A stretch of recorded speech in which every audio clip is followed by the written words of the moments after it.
पत्र हो, ठीक है, या फिर कोई भी ऐसा फल हो, जब आप भगवान शिव को चढ़ा रहे हो, दूध चढ़ा रहे हो, जल चढ़ा रहे हो या फिर माथा टेक रहे हो, एकदम से शिव पिंड के ऊपर से आकर के आपके ऊपर गिर जाए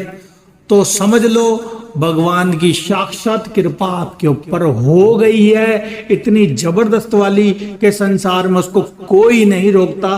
कोई नहीं रोक सकता भगवान शिव को आपसे मिलने में। ठीक है, भगवान शिव को मिलना ही मिलना पड़ेगा आपको। समझ लो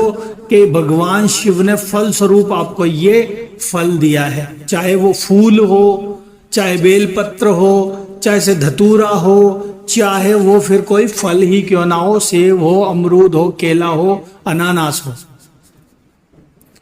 उसको आपको लेकर के आना है। अगर कोई फल है तो स्वयं खाना है,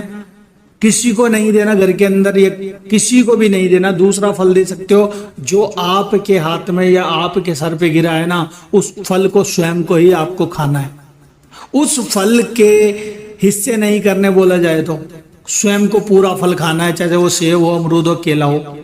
अंगूर हो। ठीक है, दूसरा उस फूल को, अगर फूल चढ़ा है शिव पिंड पे और आपको वो फूल मिलता है तो उस फूल को अपने पास रखना है। कहीं भी आओ, कहीं भी जाओ, वो हर पल महसूस कराएगा कि भगवान शिव आपके साथ में है। ठीक है, इस तरीके से आपको बेलपत्र हो या फिर कुछ भी ऐसी सामग्री वहां से मिली हो, भगवान भोले बाबा से प्रसाद भेंट के स्वरूप, उसको संभाल के रखना। ठीक है, अब जो दूसरा संकेत बताता हूं मैं आपको, भगवान शिव की आपके ऊपर कृपा आ रही है, वो है सपने के अंदर आपको साक्षात्कार होना, बार बार भोले बाबा का दिखाई देना, बार बार नंदी बाबा का दिखाई देना,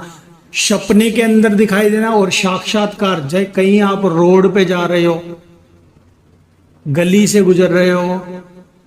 किसी खेत से गुजर रहे हो, किसी गांव से गुजर रहे हो, किसी शहर से गुजर रहे हो और अचानक से नंदी बाबा आपके सामने आकर के और चुपचाप अगर आपको देखते हैं ना, तो आपको समझ लेना चाहिए कि नंदी बाबा की कृपा आपके ऊपर हो रही है और साथ ही साथ शिव शंकर भोले बाबा की भी कृपा आपके ऊपर हो रही है। वहां से कुछ भी सामग्री अगर आपको मिलती है, जैसे ब्रेड हो, कहीं खाना हो, कुछ मीठा हो, तो उस नंदी को जरूर खिलाना, मगर अपनी सावधानी करके। कई दफा भाई नंदी है, कई दफा आदमी को मार भी देते हैं। ठीक है, मगर आप ये नहीं सोचना कि मार देंगे, आप प्यार से उनको साइड में कहीं पे ले जा